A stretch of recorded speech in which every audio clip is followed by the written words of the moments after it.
Hello again. I'm Kevin Smith and so excited to bring my special guest, Dr. Khari Grant, whom we will meet here in just a moment. He's going to speak to you on a number of things: lifelong educator, great experiences, and he just started a new job. Maybe he'll share a bit about some of that transition, or as we like to say within the Still leadership model, transformation. Dr. Grant, my friend, it's great to see you, and thank you so much for being here today. Dr. Smith, what an honor it is to join you and to have conversation with you and to share a lot about my experiences and how I can continue to support as we focus on keeping that leadership synergized. I'll leave it to you to let me know how we're going to start, and I'm excited to get started. It's just a pleasure, and we're going to have a conversation, my friend. First of all, why don't you take just a moment to you have an exciting background and are a very interesting leader, child of God, and educator today. Introduce yourself to our audience. Absolutely. So, as you said it perfectly, I am a child of God, and I will tell you my leadership experience, I walk by faith. One of the things that you and I have had some extensive conversation on is a lot of trials and tribulations, and I'll speak on that a little bit in our series today. But one of the things about me is I am a first generation college graduate, and I have paved a way for my family, for my nieces, nephews, cousins to pursue college and careers and aspirations that were not afforded to them. I've been English teacher, an assistant principal, a chief academic officer, and now I'm managing director for professional learning and development. Now, wait for it. Here's the fun part: within 5 states. So the cool thing about me is my work has been in turnaround schools and districts where I've been given the opportunity to really make some impact and identify schools where kids need a champion for them. I believe that every child is capable of being great. And that is one of the things that I strive for as a leader, as well as a community member, and as well as a man of God, to instill those values. I believe in unconditional love, and that is how my leadership is focused and embedded on everything we do. Thank you. As I stated, a very interesting individual. Dr. Grant, if I may, you talked about being a first generation college graduate, college student in that regard. Share with us a bit some of your lessons learned and some of the challenges as you became that first generation in the family. Absolutely. And I'm going to just be very transparent with those watching the series. A part of my life journey is very emotional. And so one of the things that I hope that you take from this experience is personal resolve. And so when I say first in my family, it was really first in my family. I was a different oddity, one of 10 children that was driven to be an educator since I was young. I started programs in elementary and middle school because I just love people. I love kids.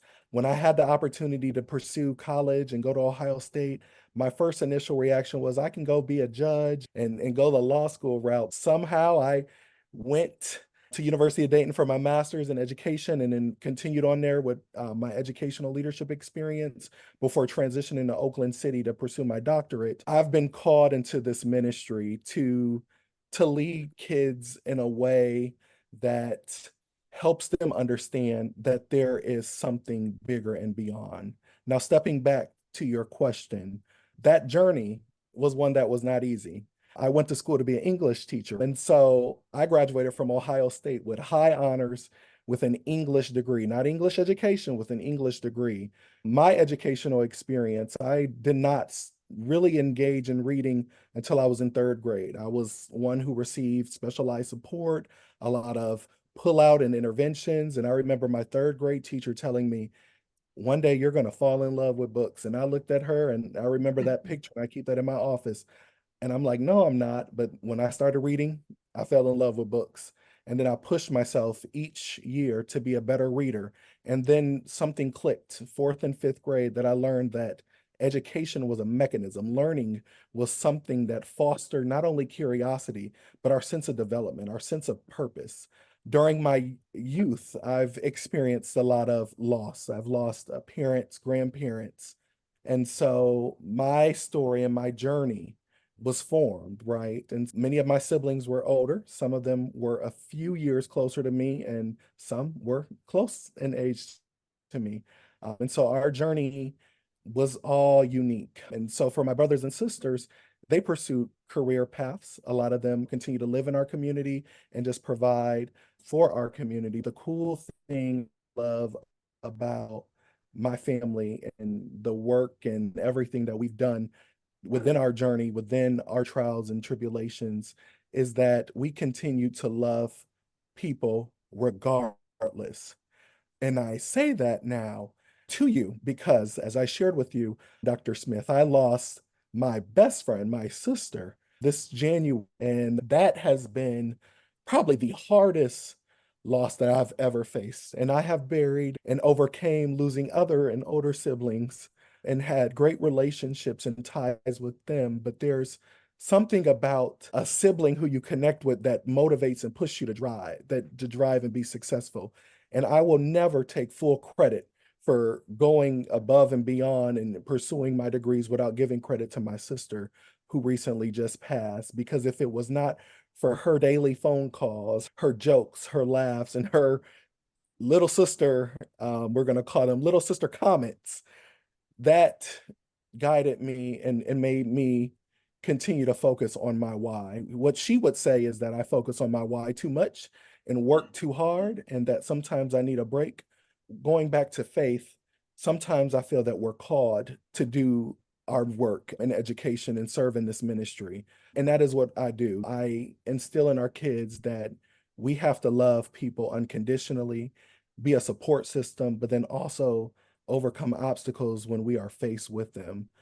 Believe it or not, I'm still sitting here in front of you after going through neck surgery weeks ago. If you see me moving a little bit, that's me trying to adjust and make sure I remain comfortable. But personal resolve and staying grounded on our work and within our faith is something that has shifted within me at a young age and propelled me to where I'm at today. Your passion and your love, not only for God and your faith, but for your family, your sister, and the ministry of education certainly stands out. And Dr. Grant, you hit upon it just a bit, and I hear you saying your young sister. So sorry for your loss, my friend. I know when you and I first spoke about coming on the show, the podcast today, that loss was still very fresh. I think it was late February and March timeframe when we first talked. I'm sure there were moments that maybe, wow, I don't know if I could go forward in this piece. And then you brought in your sister and you talked about, I will use this term, she's your or was your accountability partner that kept you going Absolutely. perhaps in those pieces. And I know in this day and age today, we're certainly 4 years out now from the start of the COVID era in that piece. A lot of focus on student and children and even adult mental health and social and emotional piece. Talk a little bit, if you would, about the value that you see in continuing having someone that you can rely upon and just talk to when those moments of need are there. Absolutely. And so I will reiterate this and I will say this with passion, pride, and dignity. When you speak about accountability partner, if you have so much of the work that we do, when we pour into others, a part of us is pouring out. And it's like we're candles, right? Our Mm, wax is depleted. mhm. And when do we replenish that wax? And so one of the things that I encourage people to do is continue to talk and identify people who you can connect with, who will be your smile, who will allow for you to cry on their shoulder and just be that person, that listening ear, and also that person that tells you, hey, stop it, go do something fun. Take tomorrow off and go do a vacation day. Please don't tell your superintendent or principals or your teacher. Don't tell them I told you to do that. Sometimes we have to take care of ourselves and mention something that's really critical. COVID-19 showed us the importance of understanding the core of where our students are coming from. Not only our students, but also our staff, right? Mm. Mental health is one of the most important things that we have to take care of as educators, as people. We have to learn that life is precious. We have only one, and we have to learn to cultivate each other in ways that we find our greatness and we find the love and joy and just interacting with others.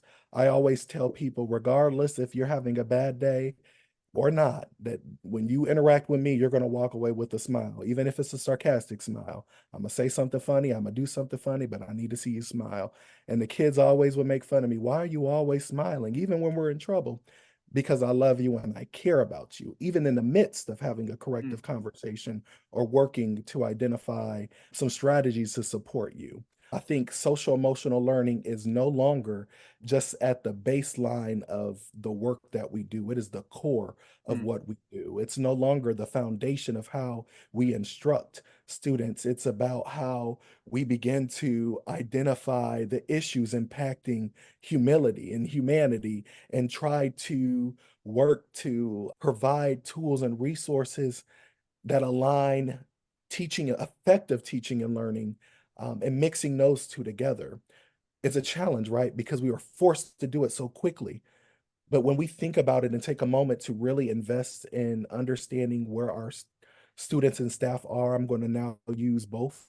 Then we take a moment to understand how we can support on a different level to champion a system of greatness, to support in a way that needed to support. You will understand that kids come to school majority of their life. And so those connections that they make at school is much more and sometimes often more than what they experience at home.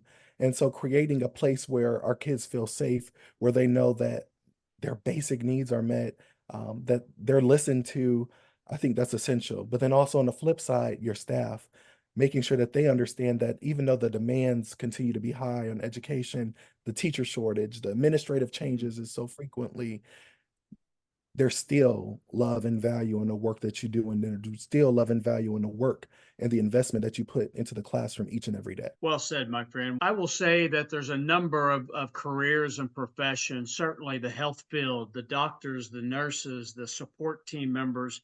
And I know there are others as well that pour in just as educators do in that regard. But my experience in education as a young child, a teenager, having friends in education, lifelong friends in that regard, being in public education, being a coach, being in higher education in my 40 plus years career, I've yet to come across anyone who didn't sacrifice their own well being at times to support those children, to support that ministry of education. You said it very well, Dr. Grant. It's something that we need to recognize in this day and age that, and it's not selfish, it should not be seen as selfish to take care of self, because without care of self, it's more difficult to care for those children, to care for those peers, and to care for others in that regard. So, thank you for sharing. Another term you used a moment ago that I just love was the ministry of education.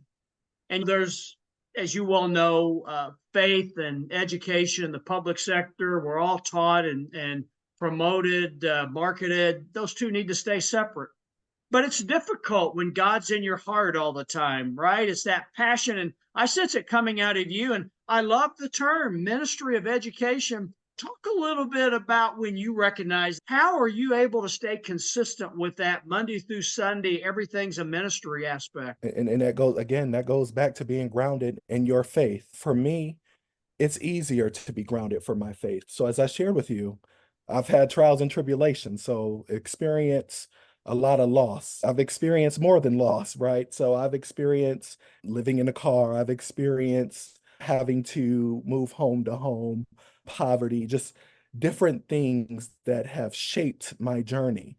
And the one thing that I've always held on to was knowing that God will provide, knowing that throughout this, God will provide. And you mentioned something earlier when you was like, what about that time when you want to give up? There are times, believe it or not, I may smile a lot and every single day, and 99% of my life has been nothing but a smile. But there are days where I ask myself, when is it rest, right? Am I gonna have an opportunity to just take a deep breath and relax, or be like the other 30-year-olds and go out and have a good time and go travel and go to Cancun? But no, I'm still, as you say, sacrificing, right? Sacrifice, making sure my families have basic needs that they need at their house. Out on Amazon buying dressers, going to Ashley Furniture and finding broken or things that are cracked, and creating them and providing them with the family. God works with us in mysterious ways. The one thing that I know that God does for me is He continues to pour into me. And even in my moments of weakness, and I will speak very transparent, right now is one of my moments of weakness. And yet each day I feel the strength coming back. It's hard because sometimes we resist that. We're like, no, I want to stay here. I want to stay in this space. Let me take a moment. Let me isolate myself. But then I remember, nope, nope. You have to stay grounded and invested on what I've called you to do. And it's okay to have those conversations with God. And let me share this with you. And when I tell you to have a conversation with God, have an honest conversation with God. I will tell you, I walked and I tend to pray very well, but I had to go into my closet after having neck surgery, maybe my third week, because I could not sleep. Recently, I've started to build a cadence of sleeping, but I could not sleep. And I don't know how, but I got down to my knee and I sacrificed those moments to really engage with him, to really let him know that my hurt, my pain is your pain, and that through you, you strengthen me. Philippians 4:13 always is near and dear to my heart. I can do all things through Christ who strengthens me.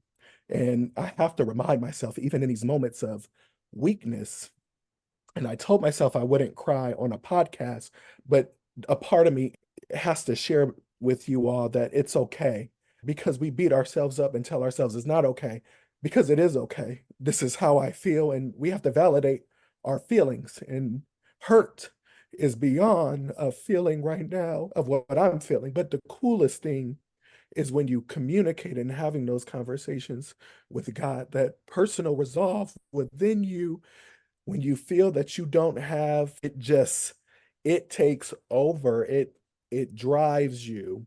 It drives the work. I got to go into schools and visit classrooms, and it lit a fire in me. And I said, this is remembering my why. Having conversations with my previous superintendent about supporting transitioning principals, and just working with different states on effective coaching and development. It's been an experience and an eye-opening experience that has really helped me reimagine my why. I feel that sometimes God takes his time with answering some of the things that we may ask, but in identifying and listening, we find that those answers have been answered. Mother Teresa was one who always questioned, and I used to hesitantly take lead from her when she would be demanding in her approach to wanting an answer right away. I've learned that God does not work like that. When we are in the midst of a storm, sometimes it is a lesson that we have to, a new sense of urgency as we work through and navigate new rivers and new troubling waters and waves. And so that has helped me stay grounded on my relationship with God. Going to mass, being in the hospital for the week and receiving communion, and just having those opportunities to reflect and have people that just love me unconditionally. Those were things that I had to remember. Hey, this is my why. This is why I'm here. This is God's promise to me that I'm not gone. I'm still working with you. You're still being developed. I'm still coaching and guiding you, and I'm still holding your hand along the way. But right now, I'm going to let you heal and rest, and I want you to rest. Friend, the vulnerability is awesome. And I come from a generational era as a child to where it was always toughness. Vulnerability has been so crucial. And you use the word, God wants conversations with all of us in that regard. We don't have Yeah. to be rigid when we talk to him. It's just a conversation he's after. Whether to your example a moment ago, we're in pain. He doesn't want us to mask that. He wants us sharing with him. And what a great example you offered. And let me just ask, has the vulnerability part of you always been there? Is it something that you've learned through your growth in life and purpose with God? It has, and I say this very proud and humbly, it has always been there. Growing up, I have always been the child that gravitated towards people. I've Mm. always wanted to make people happy, and I always see the value in people. And as a result of that, that emotional connection would always, I can sense people's pain. I could sense their hurt, and then it would hurt me. And I'm like, they're crying, so I guess it's time for me to cry and try to be that comfort. But sometimes I think we have to be vulnerable because I feel that right now we're in a new era where we are so many different challenges and that we as people have moved away from love. And I feel that in order Mm, for love mm, to naturally bloom and blossom, and I was telling my nieces and nephews this, there are little lights, and I would describe myself as a light in this world of darkness that illuminates. And sometimes when those lights are diminished, we got to find new lights to replace them. And so when my nephew, he's very stubborn at times and very hard and rigid. When I used to tell him, you got to find the value in people and continue to consistently show kindness. You don't have to do it like me with a big old smile and hugging and loving on everybody, but do it in a way that shows that the light can continue to go on. And I just think of Mass as we're going into the Easter vigil where we're all lighting candles and we're illuminating that darkness. And it to me, it reminds me that love is not lost. mm. Humility is not lost, and that we will come together one day and learn that we as people have to take care of people. We don't have to sit there and buy them everything that they need, but Mm. uplift them, be there to support them, guide them, smile with them, cry with them, and just tell them it's okay. And I'm telling you, those are the big things. That's my why. That's fantastic. I want to build next week in our next episode. I want to build on the love focus and where and how we got maybe so off track with the intent and the utilization, just the openness of love, if you will. Next Absolutely. week when we come back, love is at the core of the still leadership model. We'll talk more about that next week, my friend. But God bless you for being here. I love you, my friend, and appreciate your heart, your soul, and all you stand for and all you represent. Thank you so much, Dr. Smith. It's an honor. That's my honor, believe me. And I hope that you've received a number of touching points that you can utilize in your development as a leader, as a person, and if you're faith based as a child of God. We will be back with Dr. Khari Grant again next week. Until then, remember, being still is based on a foundation of love, and being still is where a life of significance stands and awaits all of us. God bless you. We love you. God bless you.